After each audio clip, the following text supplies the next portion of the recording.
How's everyone doing? And welcome on in. I am the Gingerbeerdman back again with some more of the Dead by Daylight history. We're on Tome 14, Betrayal.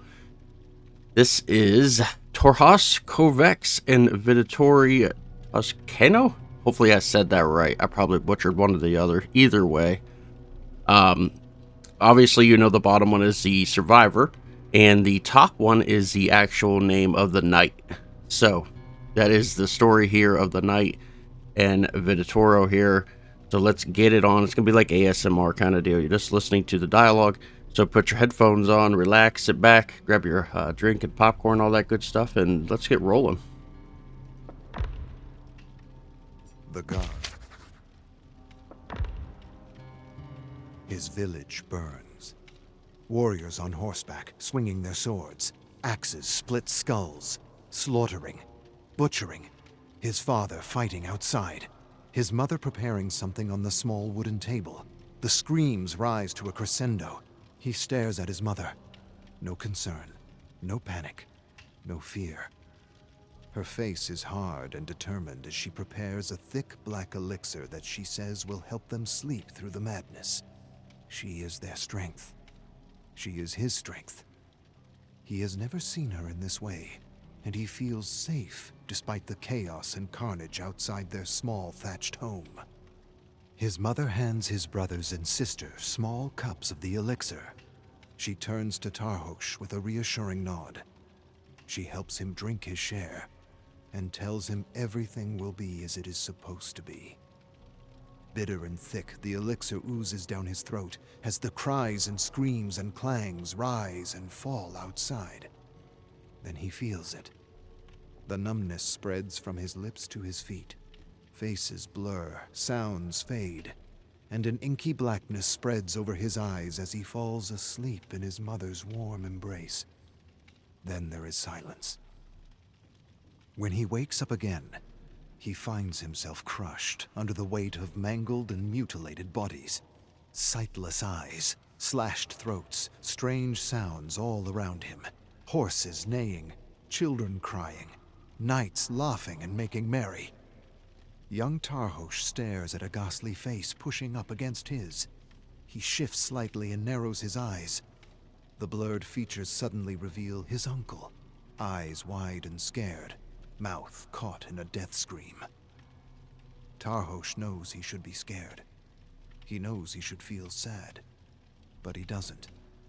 And he knows he should feel guilty for not feeling sad, but he doesn't. What he feels, he doesn't understand or cannot put to words. He just stares at the horror before him without flinching. A hand suddenly grips his arm and pulls him out of the pit, and as he's carried away, he stares at his burning village in wonder as a high-pitched whine fills his ears. Decked in armor, Tarhosh travels on horseback through the mountains into Portugal. The lord he serves believes a relic, the Lapis Paradisus stone, is buried deep in the catacombs beneath the city of Sintra. Lord Toscano claims he isn't after riches, but hope. Hope that this stone can lead him to another world that holds knowledge that can save this one. He prays that this lost knowledge of the ancient guardians might bring peace, harmony, and order to a world plagued by cruelty, violence, and imbalance. Tarhosh scoffs at the idea of a world without violence. Life is violence, from birth to death, and everything in between is a futile attempt by cowards to hide from the horror that is living. The only plague in this world are the lies, the unnatural codes and laws created by nobles and lords for their mutual benefit. Unnatural laws and codes and books that deny the truth of the world by trying to make it something it's not. Tarhosh believes something else. It's all good or none of it is. It's all evil or none of it is. It's all part of the same cosmic mud, the mystery that transcends the world and all its dualities.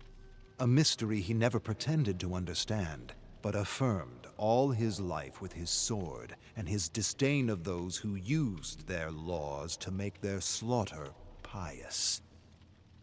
Hypocrites, all of them. Not him. There's no guilt, no shame, and no need to hide from life. Now Toscano halts before a village and sees guards protecting the entrance of the catacombs. He sighs deeply and shakes his head. He has no wish to shed the blood of innocents, and turning his horse around, commands Tarhosh to find another way. Find another way. Disgust strikes him like a sword. He feels the blade pierce his chest, smacking the breath from his lungs. He has no words for this order. All he can do is stare defiantly. Find another way. Why? So Toscano can sleep at night? So he can waste more of his time with his foolish notions of right and wrong, of good and evil, of noble and barbaric? Toscano's entire fortune was secured with violence and slaughter, justified by highly imaginative codes and laws. His fortune was secured with nothing but darkness. Tarhosh grinds his teeth as disgust darkens toward hate. And he feels something else. He feels Toscano doesn't deserve the spoils of his ancestors, or his relics, or this ancient stone that will somehow open a gateway to a world untainted by violence. He's a fool if he believes such a thing. No such place exists. And if such a place did exist, he would want nothing to do with it. He sighs and scrunches his fist. He wants to crush him like a maggot. Of all the lords he's served, this one he hates the most. He's heard enough of his notions of ancient guardians and their supposed superior wisdom. And as he watches Toscano ride away with his retinue, he decides he'll take it all. He'll take it all because he can. He'll take his stone and his relics and his town, and he'll show this bloody coward the truth of the world, the truth that has always lived in his heart, and no one will stop him. Not the guards in the village, and certainly not the 3 knights Toscano left behind. Without hesitation, Tarhosh dismounts his horse and unsheaths his sword with a terrible ring.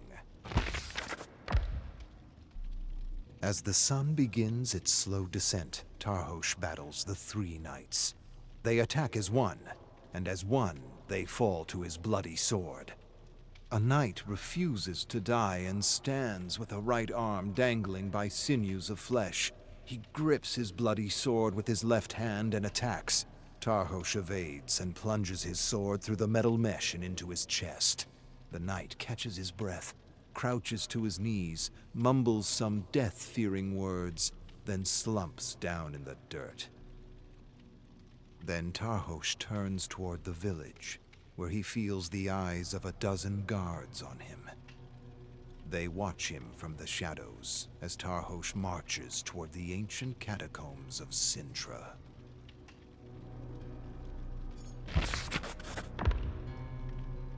The guards stand outside the ancient door, strapping young men with crude swords. Tarhosh sees the fear in their eyes as they raise their torches to see who dares challenge them. At 6'6", Tarhosh knows he presents an imposing figure. He commands them to clear the way, but the guards draw their weapons, and Tarhosh feels a darkness crawling out of his heart and into his veins. He grips his sword tightly as guards close in on him from every direction. He glances around, unafraid. Then one guard shouts some nonsense about honor and things that are sacred, and they scream their anger and attack in unison. Time slows to a crawl as Tarhosh fights through the guards. His sword gleams in constant motion under the setting sun, whirling to sever limbs, smash backs, and slice necks. The guards shout and leap with a burning need to protect the dead. Tarhosh burns with a stronger fire to affirm life in all its pain agony and horror. The last standing guard runs for his life, screaming for mercy. Tarhosh strikes him down and turns to the ancient wooden door with a wicked smile. He wipes the blood off his blade, then picks up one of the fallen torches and steps into the darkness.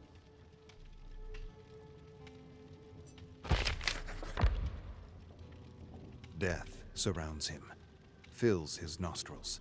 Not the decomposing flesh of those buried over the centuries, but the rotting bodies of the rodents and vermin that called this necropolis home.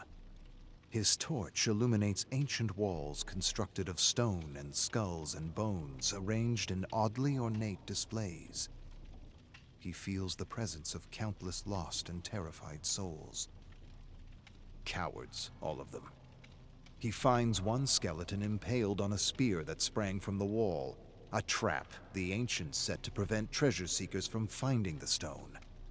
He finds the remains of other dead adventurers, in pits filled with spikes, crushed by boulders, torn in half by swinging blades. He feels a presence guiding him, dark, cold, primal. A paving stone clicks as he steps on it, and a razor-sharp scythe springs from the wall in a deadly arc. He drops to his knees, the blade whistling above, the deadly edge nearly decapitating him. Tarhosh uses his torch to burn spiderwebs. The sticky strands cling to him as he pushes forward. Massive spiders, furry and thick, scramble over his armor, searching for flesh. He brushes them off with his torch, setting them ablaze. In another cavern, he startles a giant cauldron of bats. They screech and flap, slamming into Tarhosh as they make their chaotic escape, nearly knocking him off his feet. Sweat burns his eyes, and he blinks it away as he forges ahead. A trapdoor drops beneath his feet, and Tarhosh falls, grabs the edge, barely holds on. With the full weight of his armor weighing him down, he uses every ounce of strength to lift himself to safety. Finally, he finds himself on a narrow path to an ancient and ornate sepulchre. He strains and pushes to move the ledger stone that covers it. Inside, he finds the skeleton of an ancient warrior in his armor. The metal is tarnished, not rusted, and a large stone talisman lays against the warrior's breastplate, the lapis paradissus. Tarhosh retraces his steps as his torch dims and dies, plunging him into darkness. He feels his way ahead, past the same deadly obstacles, avoiding the pits, avoiding the blades. Countless spiders skitter over his armor, probing for a way inside. He detects a tiny glimmer of light that gradually grows until finally he emerges from the catacombs.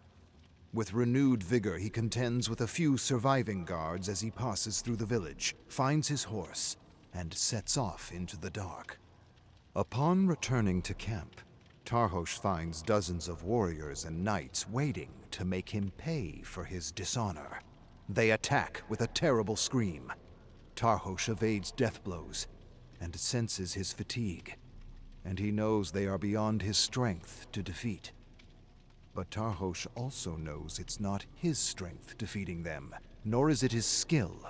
He's only a vessel for the darkness, and the darkness, shaped by his skill and size, fights through him, dispensing heads, limbs, and torsos like something inspired, like something divine. Toscano wades into the mayhem and screams for the violence to stop. Tarhosh holds the talisman high, and Toscano's eyes grow wide as they take in the arcane symbols. If you want it, you must take it. Bend your knee, or face my sword. At once, Toscano orders his men to put down their swords, refusing to be the cause of more slaughter. They all bend their knees and bow their heads, and Tarhosh takes Toscano prisoner.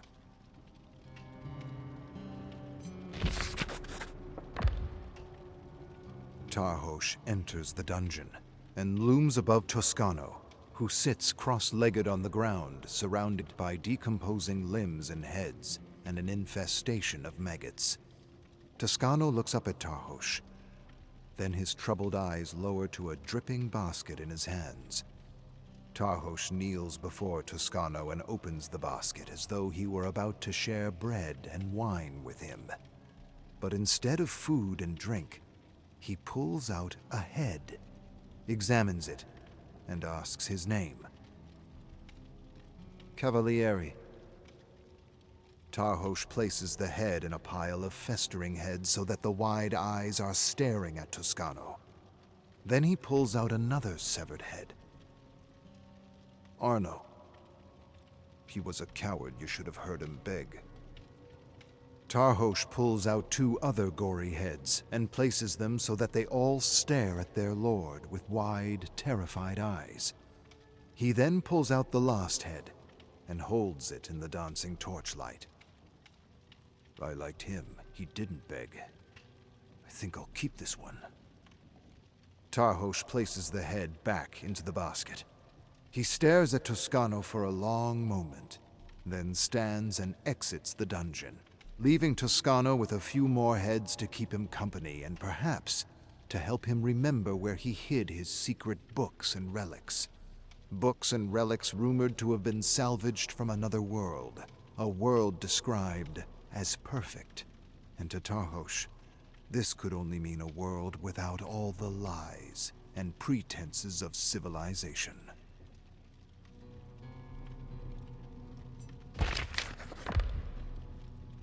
Tarhosh approaches the dungeon door, but doesn't open it. Through a small opening, he stares at Toscano, lying on the ground with the maggots. A thick wall of flies makes it difficult to see. I would have thought you would have crushed the maggots by now rather than live with them. Toscano's eyelids open slowly, but he doesn't respond. The nobles are preparing to attack me. And why? Because I am doing what they do, only without the lies. They say I am mad. Tarhosh scoffs. Do I seem mad to you? Life is madness, and I accept it for what it is. So perhaps in that way, I am mad. Tarhosh opens the door, enters slowly, and crushes several maggots as he paces around the small dungeon. I remember a village we destroyed because a man had stolen food from a noble. The entire village in ruins and everyone hacked to pieces because of a few stolen apples. So much suffering and death because of one man's hunger and another man's ego. That's the history of the world, right there. Tarhosh fixes his gaze on Toscano, who says nothing. I didn't mind the killing, but I did mind the praise and honors we were given for our just and pious deeds. That kind of talk is true madness. Tarhosh pushes through a cloud of flies and approaches Toscano. He stares at the symbols scratched into the floor and laughs to himself.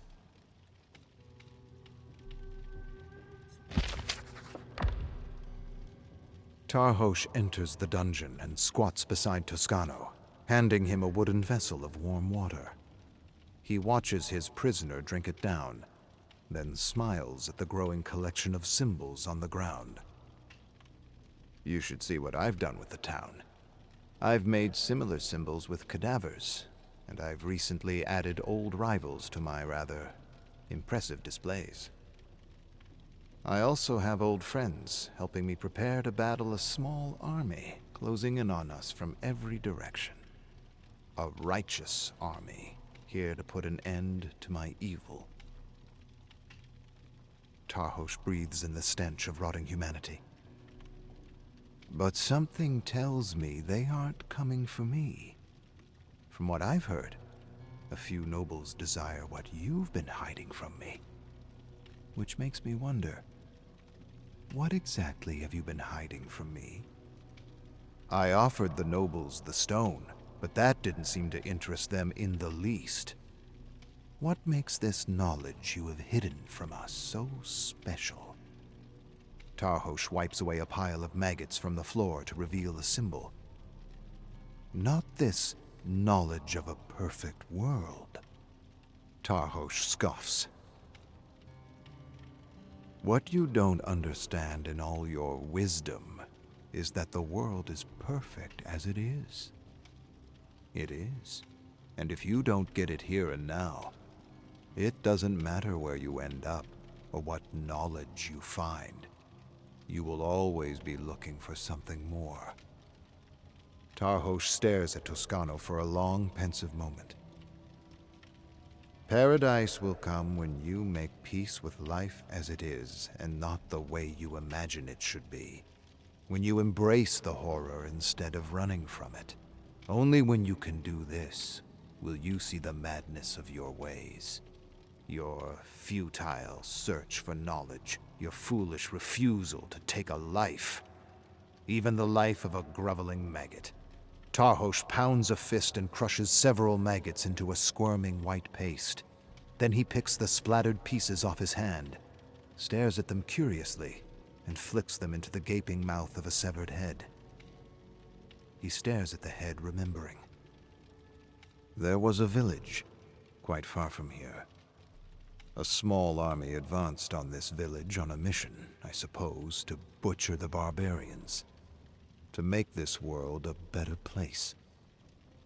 Rather than be killed by a stranger or be taken as a slave, these villagers had chosen to die by their own accord. Tarhosh scoops a few more maggots and tosses them into the mouth. I remember one mother had poisoned her family, without hesitation or remorse. The love and strength of will it must have taken to do that.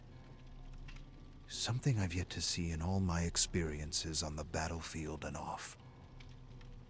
I have been around nobles and knights my whole life, and all I've seen is cowardice steeped in the rotten stew of lies and hypocrisy. Tarhosh tosses one last maggot into the festering mouth, stands upright, walks through a thick cloud of flies, and pauses in the torchlit doorway. I have yet to meet her equal. Then he shuts the door with a clang, leaving Toscano in the growing darkness.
He cannot see through the column of black fog that surrounds him, but he knows he is falling.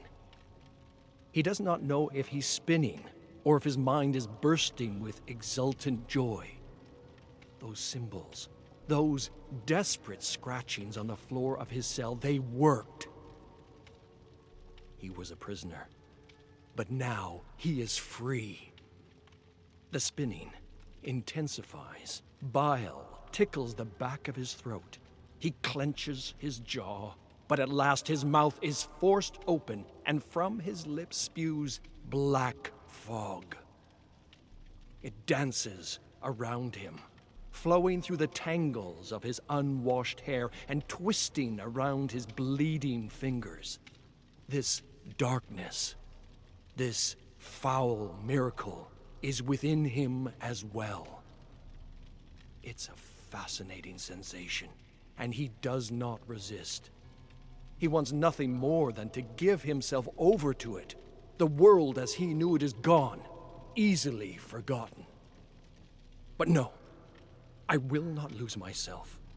I am Vittorio Toscano, Lord of Portoscuro, scholar, collector of forgotten knowledge. I seek the great observers who live beyond existence. I want to know all they know. The freefall stops, and his feet find solid ground. The last wisps of fog escape his mouth. The column of fog lifts, and in its place stands a derelict village, much smaller than his seaside domain. This is not the paradise he had read about. But of course, the pursuit of knowledge is never so easy.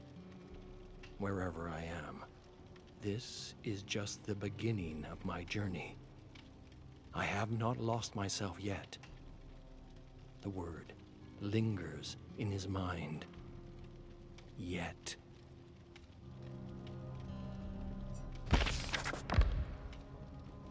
Vittorio's eyes water from the stench as he explores the main street. What manner of village was this? The street is made not of stone but sand, and even the most portentous buildings here, the tavern, the jail, the banking house, are small, humble things made even smaller and humbler in their abandoned state. The first sign of life Vittorio encounters is in the lodging house, a huddled mass, shivering in the entryway at the base of a collapsed staircase. Excuse me. Tell me, what place is this? The huddled mass raises her face to him, but all he sees is a void. You wonder about the smell. I smell it too. What does it smell like to you? He knows the answer to her question, but dares not say it. He backs away. She falls to his feet, grabbing his ankles. Don't go. He knew you were coming. He told me to keep you as long as I could. Arms emerge from behind Vittorio and grab him around the chest, throwing him against the wall. Vittorio feels the whole of the lodging house shudder. He falls to the floor. The building crackles all around as the attacker straddles Vittorio and pulls something from beneath his draping robe. I'm unarmed. I have nothing. The robed man doesn't listen. In his hand is a mechanical nightmare, a torture device from another world. Vittorio bats at the man to no avail. I'm weak. I'm hungry. Beams of wood fall from the ceiling. The robed man rips open Vittorio's threadbare doublet and buries the device into Vittorio's chest. He screams. An unnatural drone fills his ears. Dust falls from above and stings his eyes. The building is collapsing. I must act quickly. Vittorio digs his fingernails into the soft wooden floor and carves some well-remembered symbols.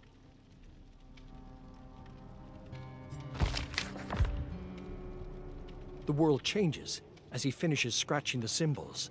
The robed man looked up at the falling beam and was gone, just as quickly. Vittorio had lost sight of the woman long before then. The attacker, such aimless violence. From a young age, Vittorio saw violence as a form of madness, a symptom of some illness that most could not overcome. Even his most trusted knight, the Hungarian, could not resist the allure of violence. Only when his mind stops wandering does he hear the rustle of leaves blowing in the wind. Dark sunlight breaks through the canopy above. A forest. Vittorio rises, and pain shoots through his chest. His chest! His injury! The robed man with his instrument of pain. He must have injected me with poison. He opens his ripped doublet and looks at the marks above his breast. He was neither stabbed nor injected. The robed man had drawn on him. Vittorio remembers reading of the Celts and their methods of creating permanent art on their bodies. He remembers a word that he's never heard before, a word from a time beyond his own. tattoo. But why would his assailant do this? He looks at the marks. They're incomplete. The lodging house collapsed and Vittorio escaped, interrupting his work. Perhaps these marks have powers akin to my symbols. He copies them into the dirt of the forest floor and waits. The gentle breeze against dense leaves. No other response. His focus drifts. Vittorio has not eaten in many days, and his body aches with hunger. I could barely fight off the rope man. Any greater threat will be the end of me. He forges and forces himself to eat a handful of leaves and berries. They burn his throat, but he feels some strength restored. This won't last. I need more. Perhaps a hearty meal awaits me in another realm. He stops before he can dig the symbols into the dirt. Through the trees, voices scream. Vittorio runs to the sound. He knows he shouldn't, but these screams sound different. They sound like home. The screams dig through Vittorio's ears, into his very mind, as he runs through the forest. I know these voices. He nearly falls into a pit of thorny bramble, so deep is his desperation. He studies the pit and marvels at its depth for just a moment before the screams call him again. Vittorio knows these voices, knows their screams, the screams of his people as Kovac brought terror and despair to his domain. For days, Vittorio heard nothing else from his cold, dark cell. Only screams as the people he swore to protect were slaughtered, one by one. A clearing. He passes, and the screams linger at his back. He returns to the clearing and looks down. What is this illusion at my feet? A baby bird, perhaps fallen from a nest. The bird opens its beak, and the screams of Portoscuro come forth. Vittorio kneels over the wretched thing. He blinks, and the bird is in his hands. He studies it. So small, so withered. His stomach calls to him.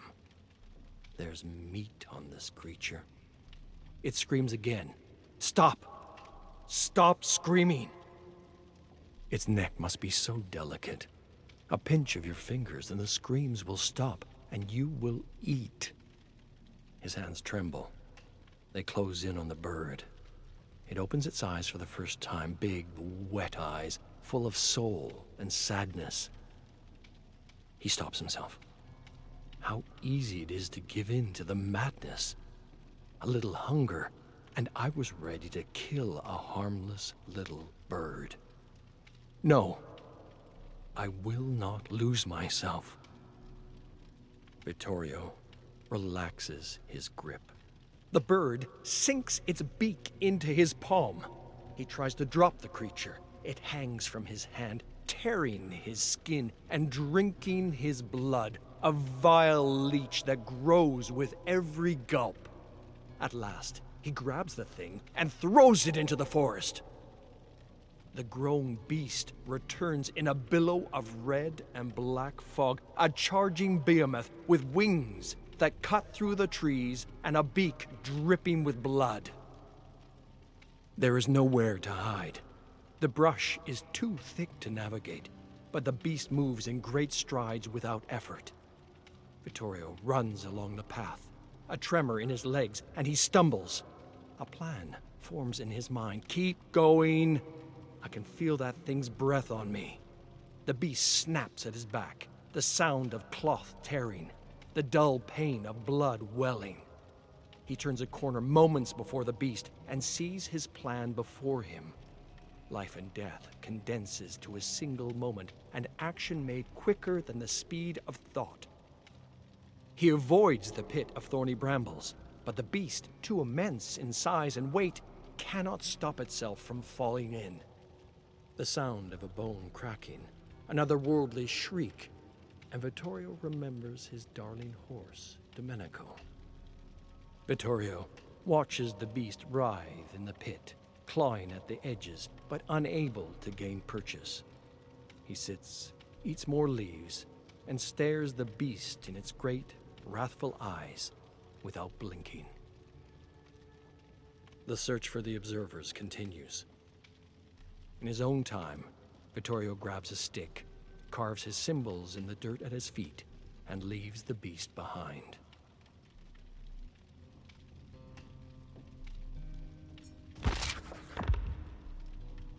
Vittorio examines his surroundings in this new realm, and he weeps. It is unlike any larder he has ever seen, but he recognizes it as such all the same. Fruits and vegetables, withered and wilting, dried meat curing as it hangs from the ceiling, mounds of pungent butter resting atop an empty icebox, wheels of cheese stacked on shelves, water dripping from a rusty spigot. He ignores the rotting produce and focuses on the well-aged meat and cheese. The capricious symbols have granted me a modicum of kindness this time. Vittorio remembers the sight of wild dogs tearing at a doe's carcass when he was a young boy. The only thought that forms in his mind as he eats and drinks in a blind mania. When he returns to his senses, he finally feels the pain of the injuries he sustained.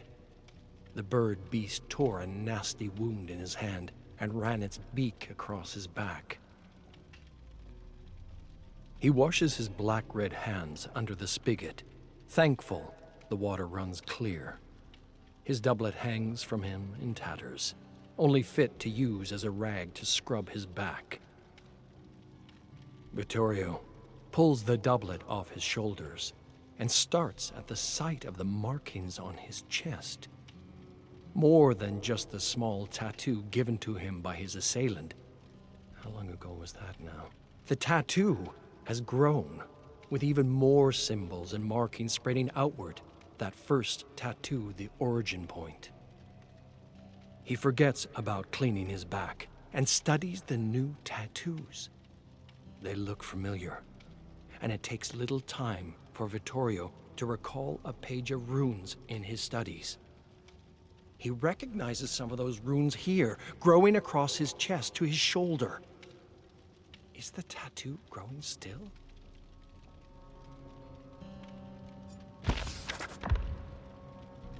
The single door out of the larder is locked. No matter. As he draws his well-worn symbols on the tile floor using a jar of jelly, Vittorio prays that his next destination will be as fortuitous as this one.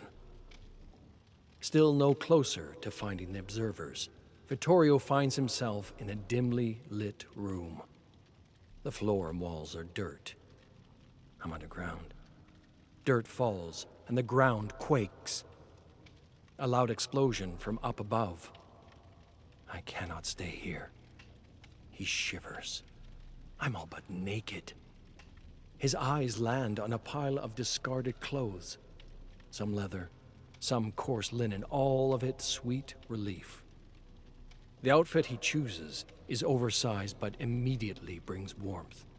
Another explosion, and Vittorio brushes the dirt off him as it rains down. Best to leave now. Vittorio digs his fingers into the dirt wall, but stops when he realizes he is not alone. Put your hands above your head, now! The voice is coarse and clicks as if the speaker has something caught in its throat.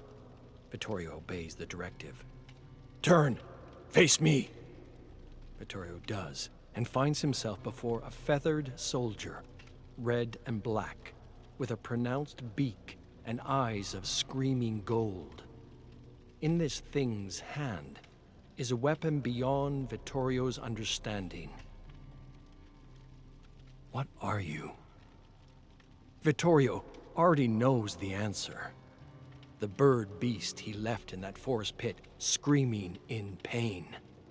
This soldier looks like the spawn of some profane alliance between that beast and something on the verge of being human.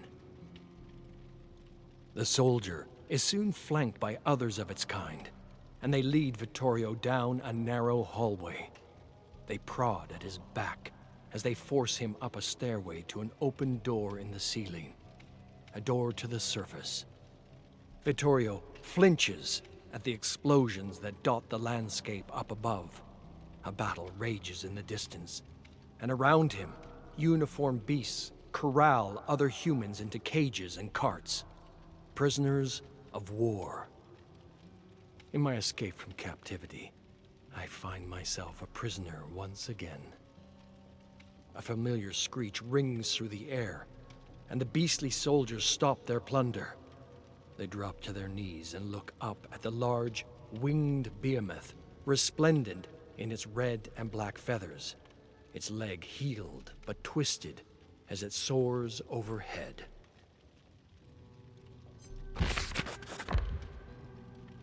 His hands are bound behind him, the tips of his fingers just barely able to touch each other. A thick post scratches his back as he struggles, and Vittorio feels the old wound from how long ago he cannot remember opening again. The great behemoth had dug its sharp beak into his back once upon a time. Now it wants to complete the hunt. Other prisoners scream nearby. Vittorio tries to ignore them. He stretches his arms behind him as far as they can go. It's only rope that binds him here. Rope can stretch. Rope can break. I will carve the symbols into the palm of my hand if I have to. The soldiers bark a command, and one of the prisoners screams louder than the others. Don't look. Focus.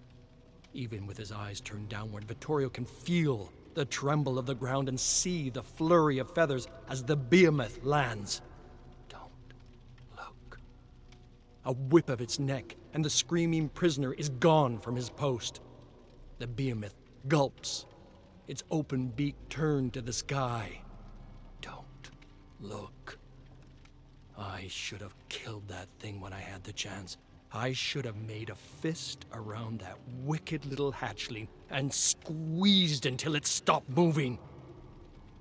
This hellscape is my doing. How many have died because of my mistakes? He hears the people of Portoscuro as he heard them in his cell. I hardly remember that cell now, but I remember those screams. I was the cause of those screams. I brought Kovac to my land. I thought I could control him. I thought I could hold sway over the realms. I thought I could find the observers. All he knows has been wrong, and all around him are the consequences of his failings. Something snaps. His hands fall to his sides. How did I manage to sever that rope? The behemoth is above him now, looking down at his final offering. The other prisoners are gone. Only one remains. Vittorio looks up at his old nemesis. His bones tell him to run, to carve his symbols into the dirt and escape. But why? Let there be one last death so no one else needs to suffer from my mistakes. The behemoth plunges its head downward, and all is dark and silent. It's you. I remember you from long ago. Vittorio wakes to a kind face looking down at him. A familiar face. She who was once a void to him is now something else. Yeah, I remember. I was here once. Vittorio sits up and brushes debris from his legs. The collapsed staircase. The fallen ceiling. What was this? The lodging house. She brushes his face with twisted fingers. I was devoured. Consumed. Yes, as was I. He can feel her pity. The winged demon is a creature of the abyss. It feasts on worlds, Although I hear on the wind there are creatures even stronger, with greater appetites. The room shudders. Something churns outside the lodging house. I must get out of here. I must get outside. Vittorio is on his feet, hands reaching for the door. Even great force does not move it. Here, let me. The woman puts a gentle hand on the door, and it obeys. But there is no outside on the other side of the door. More memories stir within him. A place not as distant as the lodging house, but still far away. The smell of the place is what is most familiar. Rotting fruit and vegetables, curing meat, wheels of cheese torn to pieces, a rusty spigot where the water still runs clear. I was hungry. I gorged myself in this larder. Why is it here? Another realm devoured. She holds the rotting food. Vittorio rests against the wall. What is done is done. There is no escape. What is this? The woman runs her hands over his tunic. It's open off his shoulders in a swift motion. Her hands touch his chest, his arms. These markings. Vittorio looks at his own body and sees how far the tattoos have grown. They extend across his torso down the length of his arm. The woman walks around him, running her hands across his back. Are they there as well? The man in the robe. He planted the seed in your chest. How long it has taken to grow. Vittorio dresses himself again. My attacker, is he here? No. He left me shortly after you did. He left a note. Perhaps he knew you'd return for it when the time was right. She hands him a roll of papyrus. No greeting marks the page. No message he can understand. Only more symbols. This madman did not even finish his writing. Vittorio has seen enough of these symbols to know the symbols on the page are incomplete. Incomplete. The word awakens a memory. The tattoo the attacker left on him. The seed in his chest. Vittorio had tried using these symbols, but they too were incomplete. The blood on his fingers is dry. He licks the old wounds, picking at scabs, creating new red ink. Vittorio drags his finger across the papyrus, drawing the seed that was planted in his chest. The message is a puzzle to be solved, and that first tattoo is the missing piece. The room around him shimmers. Somewhere in his mind's eye, he sees a place far away. A menacing hook hanging from a stand, the man in the robe reaching out, urging him onward. Vittorio paces, his mind a flurry of revelation. It was him. I've spent time beyond measure in search of the observers, when an observer had found me long ago. All I wanted was to share in their knowledge, and all this time it has been on my body. He didn't attack me. He gave me a gift. He chose me. Vittorio feels the woman watching him as he marches into the larder. All he can hear is the low rumble and churn from outside. He finds a knife in the drawer. My journey must go on. The observer chose me. I will get out of here. I will find his realm. I just need to copy his mark. The papyrus was in his hands, but now is gone. I must be losing my mind. He tries to remember the symbols in their entirety, but they fade from view like waking from a dream. He lets out a bitter laugh and reminds himself of what he already knows. The pursuit of knowledge is never so easy. The old symbols will not do. They never gave me the power to travel as I please.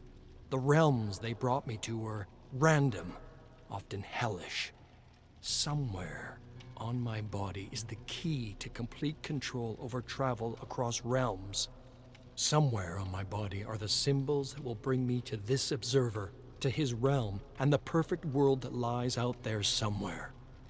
He stands in front of a shattered mirror, studying his chest, arms, and back. The scrawls are illegible, unfamiliar. I must be very careful. These symbols could spell my ruin if I do not use them correctly. That's when he sees it. The familiar swirls and circles he has used so far. The symbols for traveling between random realms. But there's more. Jagged lines and smaller shapes like accents around the symbols, modifying them, changing their meaning. Clarity strikes. This is the key I have been looking for. Vittorio drives the knife into the wall of the lodging house and begins to carve.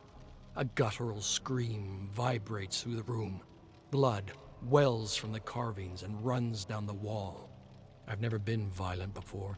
Never in my life have I ever harmed anyone. I've never had to. Such was the luxury of my life as I knew it. But that life is behind me now.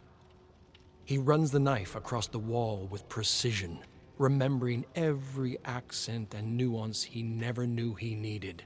The walls shudder. The blood does not stop. The wailing intensifies. Vittorio feels her lips by his ear. The power is yours now. For now. And then she's gone.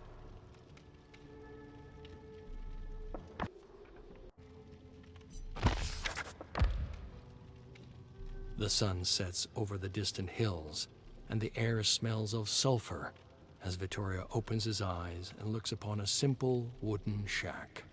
The ground squishes beneath his feet. Vittorio looks around and finds he is standing on a mound of blood, offal, and red and black feathers. Between him and the shack lies the head of the damned behemoth, blood pooling at the base of its severed neck.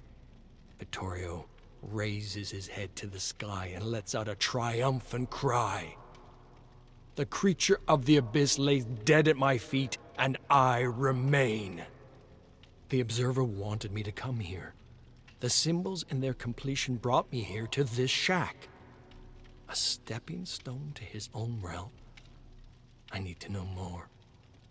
Vittorio opens the door and finds a staircase descending into the earth. The room at the bottom of the stairs is dark, too deep for light from the setting sun to reach.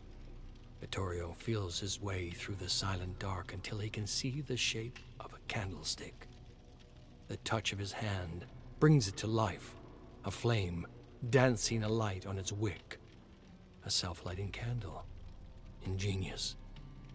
Beneath layers of dust and cobwebs, Vittorio recognizes steel machines, wooden puzzle boxes, and jars of exotic fluids. He searches the room for more candles to light until all is illuminated. The workshop, exactly as it was described in my research. Centuries of otherworldly knowledge contained on ornate shelves. The observer chose me, and it's from here I will follow him to his realm. A book on the desk catches his eye. The symbols on the cover, the symbols on his chest, they're not identical, but they are close. Vittorio brushes the dust off the book and is startled by the texture of the pages. Old, tough leather, every single page, each of them covered with tattooed symbols. He drops the book and backs away from it. No, not pages. Skin. Human skin, bound into a book. Tattooed skin just like his. Vittorio stands alone in the workshop and feels the vastness of the realms closing in on him.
Tale of the Red Crane, 1.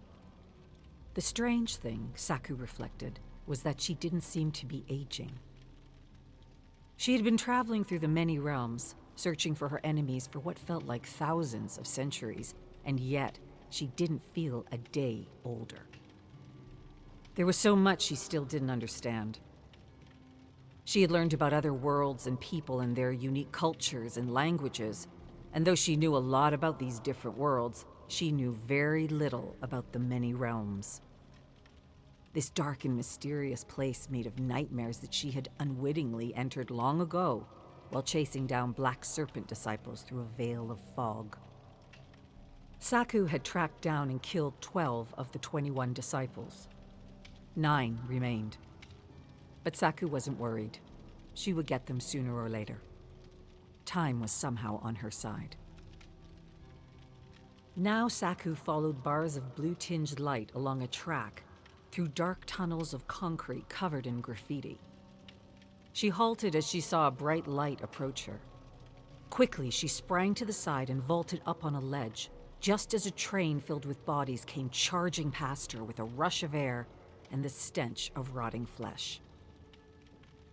When the train passed, Saku jumped back down on the tracks and continued through the darkness, following the glowing blue bars as the fog began to thicken, and she heard crows cawing somewhere in the distance. She instinctively grabbed the hilt of her katana as dozens of cannibals with gleaming red eyes and rotten teeth suddenly surrounded her. The cannibals closed in on her slowly. Then, with a terrible shriek, they attacked. She evaded several blows with crude weapons and backed away. When they rushed her again, she unsheathed her katana and turned into a tempest of blood. With incredible speed, Saku cut through the horde like weeds. She fought 20 rounds before it was all over. Then she wiped her katana and walked away without looking back, as the sounds of crows feasting on freshly cut flesh echoed through the tunnel. Carefully, Saku followed the tracks and stopped only when she heard a voice calling out for help. It wasn't a voice she recognized, but it was somehow coming from all directions as if it were in her head. Saku turned round and round but didn't see anyone. She heaved a deep breath and figured the world was once again playing tricks on her as it often did. Ignoring the voice, she continued her journey through the subway, and emerging out of the tunnel, she found herself submerged in an ocean of fog as she pushed her way into another realm.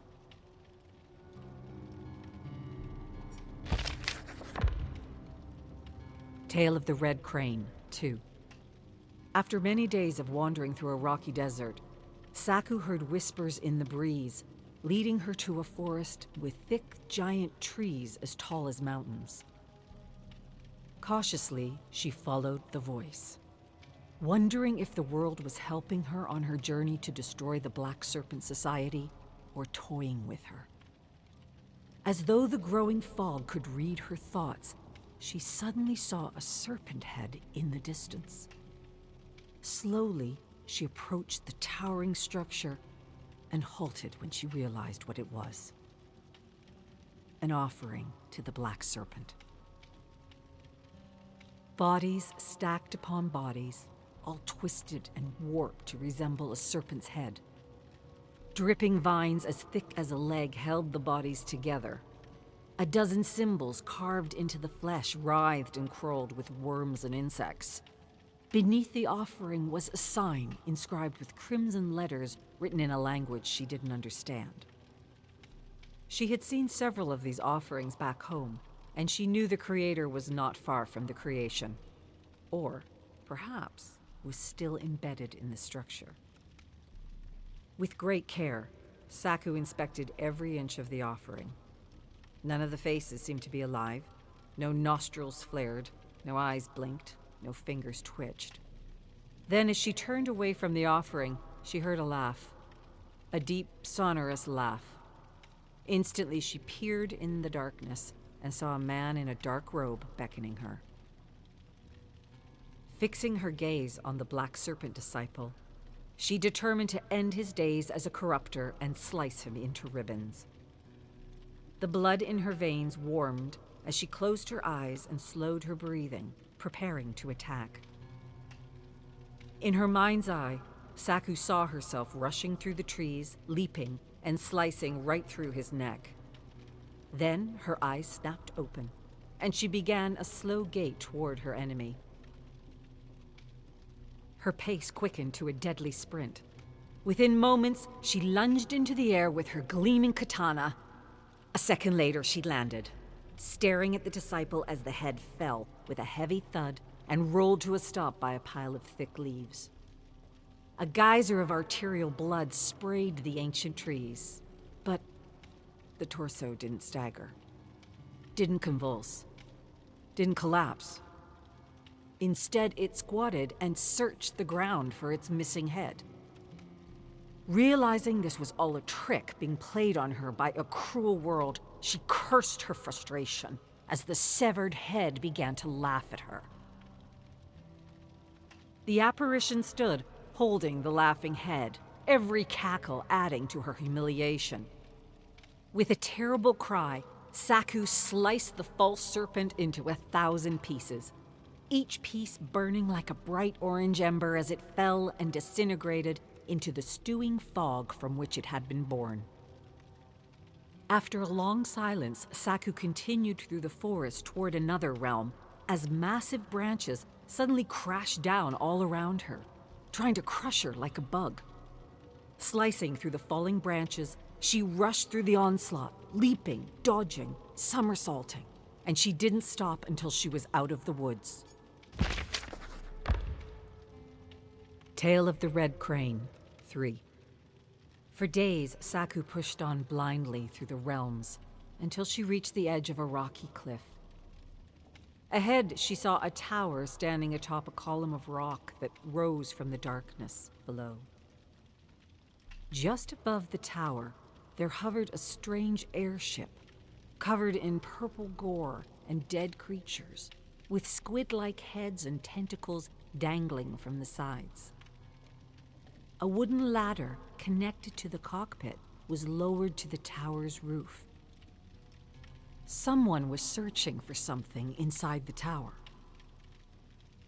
Cautiously, Saku moved along the rocky crest and noticed a wooden bridge extending from the cliff to the tower's entrance.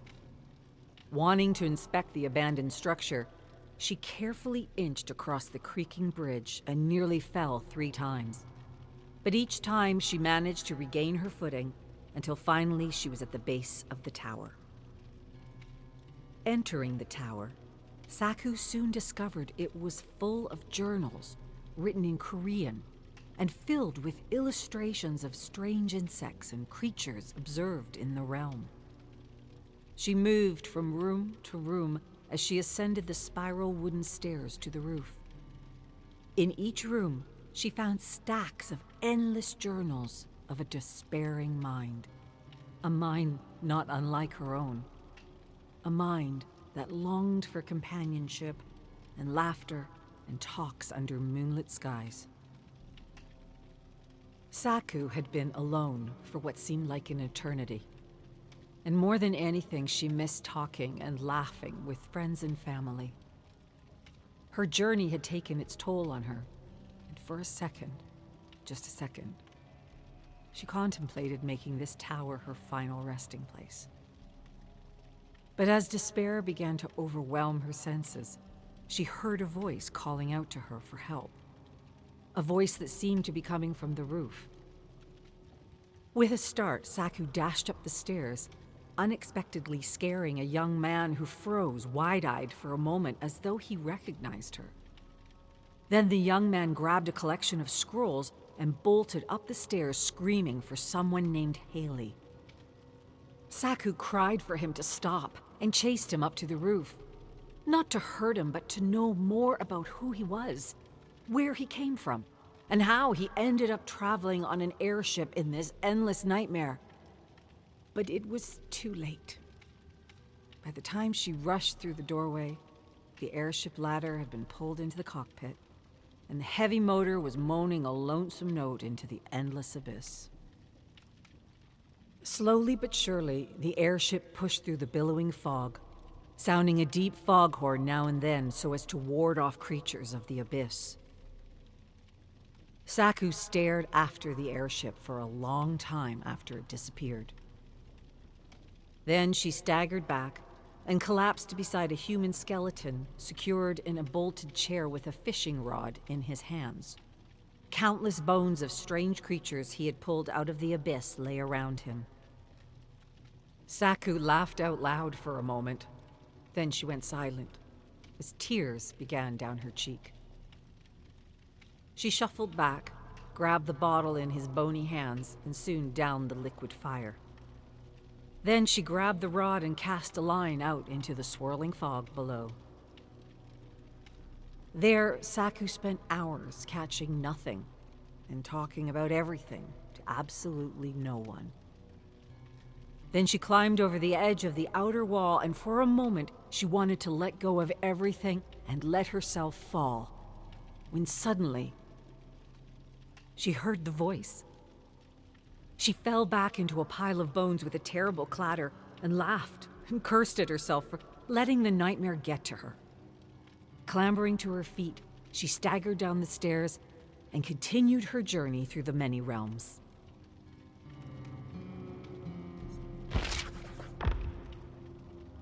Tale of the Red Crane, 4. Slightly hungover, Saku approached a graveyard of ancient statues carved out of rocks as large as mountains, illuminated by a shimmering green light that didn't seem to be coming from any apparent source. As she moved through the massive, overgrown, crumbling arms and legs and heads on the ground, she couldn't help but notice the faces of the statues were blank. There were no features, no eyes, no cheeks, no lips, nothing. Just a blank slate. And as she passed the fallen statues, she heard a slight crumble and crackle of stone. Turning, she spotted the black serpent disciple in a thick black kimono, meditating in the middle of the open palm of a severed stone hand. Narrowing her gaze, Saku stared at the disciple for a long while, trying to decipher if he was real or just another attempt for this dark world to humiliate her. An instinct told her he was one of the 21 she had followed into the many realms. Stealthily, she approached him like a panther on the hunt. She climbed the crumbling wrist and squeezed her way through 2 plump fingers. And just as she withdrew her katana with a ring and leaped to end his days as a servant of darkness, a massive hand caught her midair and lifted her to face its empty face. Then the empty face seemed to morph in and out of 1,000 different faces, as though she were staring at the very mask of eternity. Saku shuddered at the sight and quickly turned to the open palm on the ground. The disciple was already gone. She cursed something terrible. Her face hardened and she twisted and thrust out of the giant statue's grip, falling on the ground like a nimble cat. A second later, a fist came crashing down, sending a rain of dirt and debris high in the air. With great speed, Saku evaded blow after blow as the giant statue devastated the graveyard, searching for her. The giant statue lifted limbs and thrust them against the ground, but Saku leaped from hiding place to hiding place as she waited for her chance to escape. And through this graveyard of fallen idols, she played cat and mouse for 20 or so rounds before the giant finally gave Saku the opportunity she needed to escape through a column of swirling fog.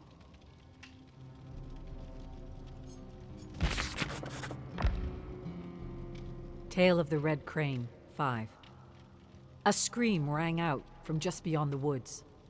Saku bounded up the hill past dead creatures and impaled bodies and entered the arched doorway of an overgrown coliseum. She rushed up crumbling steps into the stands and moved slowly toward the ancient arena. She froze suddenly at the sight of the black serpent disciple she had been tracking for the last few days or weeks she couldn't quite remember. He was lying on his stomach, eating dirt, groaning and agonizing with 4 bleeding stumps where arms and legs used to be.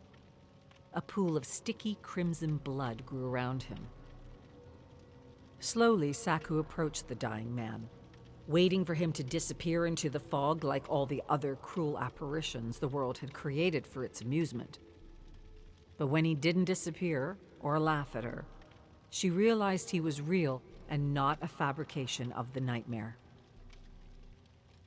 Saku moved closer and prodded and pushed the torso with her foot until he was lying on his back, staring up at her with bloodshot eyes and trembling lips. Frothy saliva and blood made bubbles as he desperately begged for a quick end. Instead, Saku stepped back, sat cross-legged in the dirt, and watched him die the slow and miserable death he deserved. As he begged for the swiftness of her sword, crows appeared from the darkness and surrounded the squirming worm of a man. Then they picked and pecked at the human worm until there was nothing left but bones. When the crows disappeared into the darkness, Saku rose and dusted the dirt off her kimono. Taking a deep, calming breath, she withdrew her katana and decapitated the head. She watched the head roll away as the sky darkened and it began to rain bone and gore. Saku looked up at the sky, confused but not surprised. She had never experienced anything like it, and sensing danger, she rushed into a nearby tunnel, wiping off chunks of flesh and pulling out a piece of sharp bone that had pierced her shoulder. Patiently, Saku waited at the edge of the tunnel as the arena thrashed with flesh and filled with blood. Over the thumping organs and entrails, she heard a clang behind her. Slowly, she turned around to face dozens upon dozens of undead gladiators. With a deep sigh, she held her katana at the ready as she slowly backed into the gore-covered arena. The gladiators approached her slowly, then, all at once, rushed her with axes, spears, and heavy swords. Saku battled the gladiators until the last head rolled and the hellish shrieks and cries ceased. Exhausted, she staggered back and collapsed into a crimson stew of death. There she stared up at the night sky, hoping against hope to wake up from the nightmare that had become her life. Tale of the Red Crane, 6.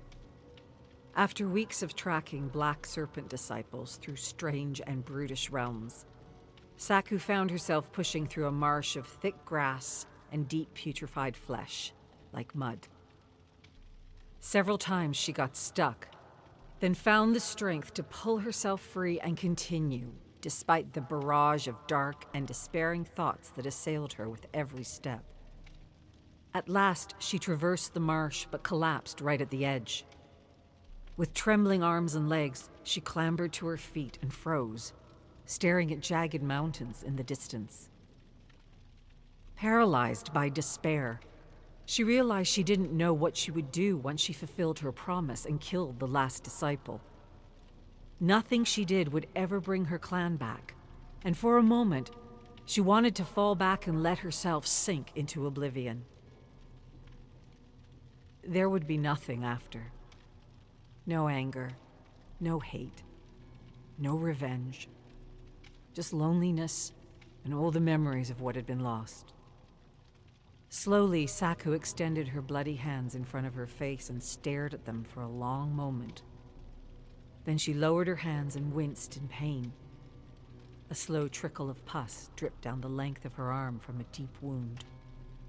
Saku had to take care of the injury before it festered. Or she didn't. She wasn't sure what she wanted anymore. The despair was stronger than it had ever been.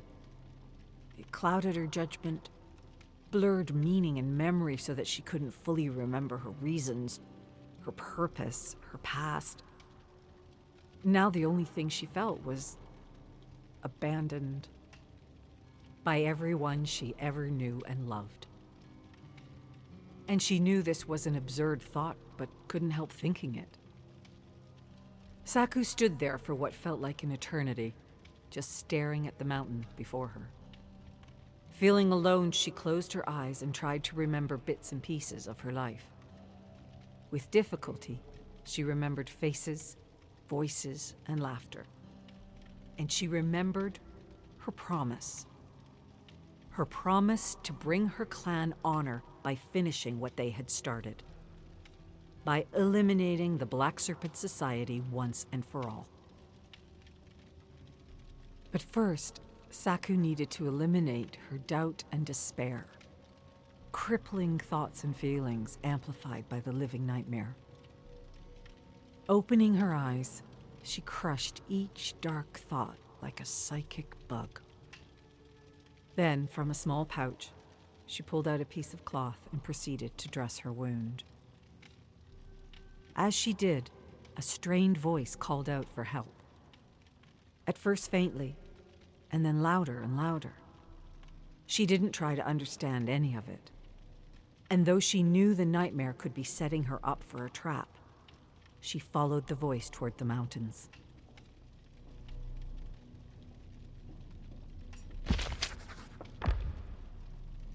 Tale of the Red Crane, 7. Through the silver light of the moon, Saku followed a trail of twisted, crushed, and half-eaten bodies, searching for the one calling out to her for help. She clambered over piles of armored soldiers from all time periods who had fought a hopeless battle against an enormous creature with dozens of tentacles the size of buildings. The lifeless tentacles still held mangled soldiers and civilians in its death grip, mouths wide open, frozen in terror. It seemed like the creature had attacked hundreds of survivors from other worlds who had perhaps come together to make some kind of home in the nightmare. But it didn't matter what anyone did to feel normal again. Somehow the horror always found a way. Saku had seen it countless times during her travels throughout the many realms. The fragments of communities that had somehow risen from the ashes of destroyed and forgotten worlds, only to be destroyed by some incomprehensible creature from the abyss. It was futile. Taking in the aftermath of the battle, Saku sighed at the carnage all around her. It had taken hundreds of soldiers to kill the creature, and yet she wasn't sure if it was dead. As she scanned the bodies, she noticed the tentacles twitching now and then. But she ignored the erratic movements as involuntary death spasms, as she followed a decomposing tentacle through a wall of fog toward a faint neighing sound. As she followed the tentacle, the neighing grew louder and somehow made words in her head. She kicked over and pushed aside bodies, searching for the source of the pleas, until at last she found a struggling horse in a thick stew of gore trapped underneath a massive tentacle. Cautiously, she squatted beside the struggling horse and watched it for a long moment as its desperate calls formed words in her mind. She didn't try to understand any of it, and she didn't think it could be understood. This world had shown her that everything she thought impossible was possible, and that anything that could be imagined could somehow exist somewhere in the nightmare. Now, Saku told the horse everything was going to be okay and that she would get him out of his predicament as she struggled to lift the tentacle. Her words seemed to reassure him, but just as he neighed to thank her, the massive eye of the creature blinked open. The eye blazed like no eye should ever blaze. And without hesitation, Saku whirled and plunged her katana into its pupil. Blood splattered and instantly filled the white of the eye, and the creature shrieked terribly as it issued its last breath. Withdrawing her katana, Saku returned to the horse, sliced the massive tentacle, and freed him. Then she mounted the grateful horse and rode off into the abyss.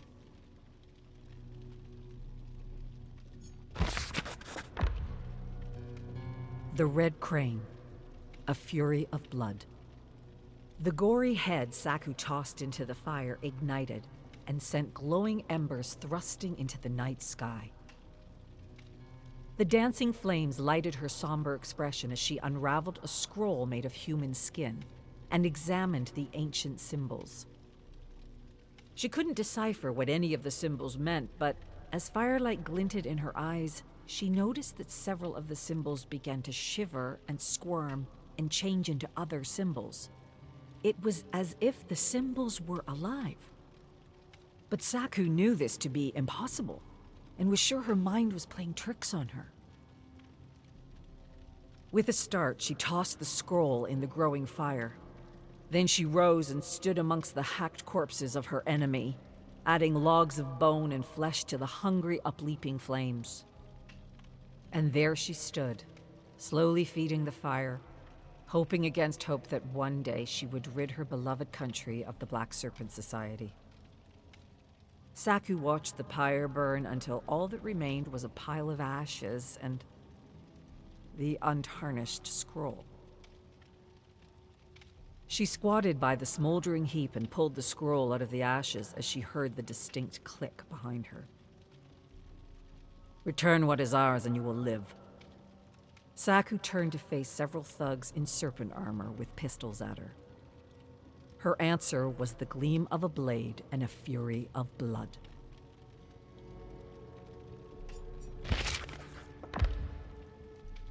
Year 7, Day 373, Night. I've been collecting and reading all the stories related to the Red Crane, especially those that relate her journey after she chases the last of the Black Serpent Society into another dimension. A recurring idea in the stories is that this dimension is one of thought and memory. In other words, we can bring about our darkest imaginings just by focusing on them.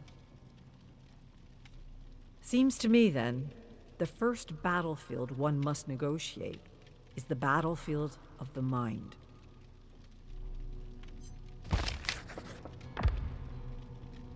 Year 7, Day 398, Afternoon.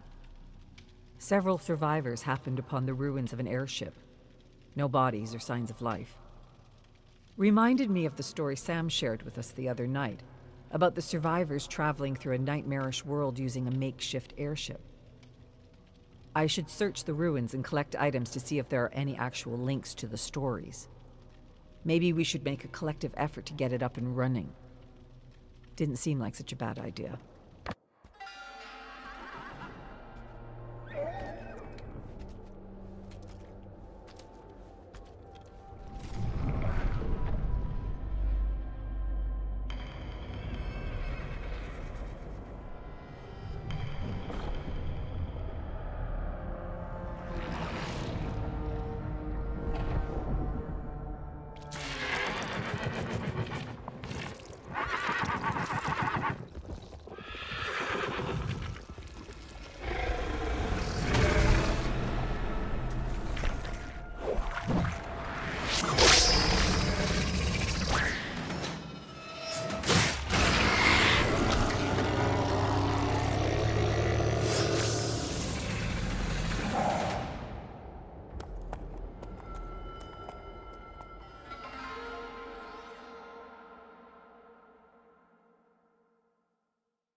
And that is all of Tome 14, Betrayal.